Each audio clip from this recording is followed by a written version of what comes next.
Media ਤੇ social media ਇਹ ਅੱਜ ਦੇ ਵੇਲੇ ਦੀ ਲੋੜ ਵੀ ਹੈ ਤੇ ਸਾਡੇ ਸਮਾਜ ਉੱਤੇ ਜਿਹਦੀ ਯਲਗਾਰ ਹੋ ਰਹੀ ਹੈ ਉਹ ਵੀ ਸੋਸ਼ਲ ਮੀਡੀਆ ਤੇ ਮੀਡੀਆ ਦਾ ਹੀ ਹੈ।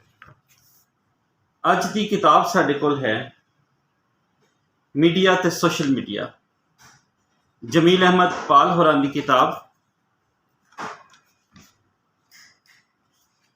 ਇਹ ਕਿਤਾਬ ਪੰਜਾਬੀ ਜ਼ੁਬਾਨ ਦੇ ਉਸ ਲਿਖਾਰੀ, ਉਸ ਸੇਵਕ ਵੱਲੋਂ ਹੈ ਜੋ ਆਪ ਵੀ ਪੱਤਰਕਾਰ ਨੇ ਤੇ ਪੰਜਾਬੀ ਪਰਚਾਕਾਰੀ ਦੇ ਵਿੱਚ ਉਹ ਲੰਮੇ ਚਿਰ ਤੋਂ ਕੰਮ ਕਰ ਰਹੇ ਨੇ।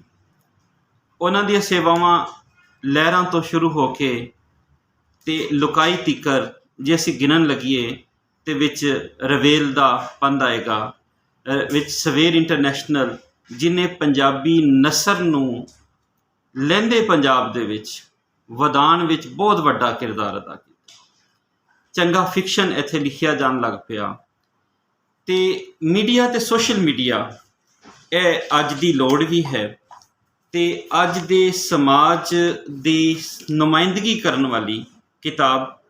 ਇਸ ਕਿਤਾਬ ਦੇ ਮੁੱਢ ਵਿੱਚ ਦੋ ਗੱਲਾਂ ਆਪਣੀਆਂ ਦੇ ਸਰਨਾਮੇ ਹੇਠ ਨਿੱਕੇ ਜਿਹੇ ਲੇਖ ਅੰਦਰ ਲਿਖਦੇ ਨੇ। ਇਸ ਕਿਤਾਬ ਦੇ ਲਿਖਾਰੀ ਪ੍ਰੋਫੈਸਰ ਜਮੀਲ ਅਹਿਮਦ ਪਾਲ ਹੋਰੀ ਕਹਿੰਦੇ ਨੇ, ਸੋਸ਼ਲ ਮੀਡੀਆ ਉੱਤੇ ਜਾਣ ਵਾਸਤੇ ਇਹਦੀਆਂ ਕੁਝ ਬੁਨਿਆਦੀ ਗੱਲਾਂ ਤੇ ਲੋੜਾਂ ਬਾਰੇ ਜਾਣਕਾਰੀ ਜ਼ਰੂਰੀ ਹੈ। ਇਹੋ ਮਕਸਦ ਇਸ ਕਿਤਾਬ ਦੇ ਲਿਖੇ ਜਾਣ ਦਾ ਹੈ। ਪੰਜਾਬੀ ਕਾਰਕੁਨ ਵਜੋਂ ਮੈਨੂੰ ਇਹ ਜਾਣ ਕੇ ਥੋੜ੍ਹੀ ਨਿਕਿਆਈ ਦਾ ਅਹਿਸਾਸ ਹੋਇਆ ਕਿ ਸਾਡੇ ਨੌਜਵਾਨ ਸੋਸ਼ਲ ਮੀਡੀਆ ਉੱਤੇ ਤਾਂ ਕਾਫੀ ਸਰਗਰਮ ਨੇ ਪਰ ਇਹਦੀਆਂ ਲੋੜਾਂ ਥੋੜਾਂ ਬਾਰੇ ਘੱਟ ਹੀ ਜਾਣਕਾਰੀ ਰੱਖਦੇ ਨੇ। ਇਸ ਥੋੜ ਨੂੰ ਪੂਰਾ ਕਰਨ ਲਈ ਮੈਂ ਇਹ ਕਿਤਾਬ ਲਿਖੀ ਹੈ। ਇਸ ਕਿਤਾਬ ਦੀ ਜੇ ਫਹਿਰਿਸਤ ਦੀ ਗੱਲ ਕਰੀਏ, ਮੀਡੀਆ ਤੇ ਸੋਸ਼ਲ ਮੀਡੀਆ ਤੇ ਪਰਚਾਕਾਰੀ, ਇਹਦੇ ਵਿੱਚ ਰਵਾਇਤੀ ਪਰਚਾਕਾਰੀ ਅਖਬਾਰ, ਰੇਡੀਓ ਤੇ ਟੈਲੀਵਿਜ਼ਨ ਤੋਂ ਇਲਾਵਾ ਮੀਡੀਆ ਉੱਤੇ ਸੋਸ਼ਲ ਮੀਡੀਆ ਬਾਮੁਕਾਬਲਾ ਰਵਾਇਤੀ ਪਰਚਾਕਾਰੀ ਦੇ ਹਵਾਲੇ ਨਾਲ ਵੀ ਸੋਹਣਾ ਲੇਖ ਲਿਖਿਆ ਗਿਆ ਹੈ।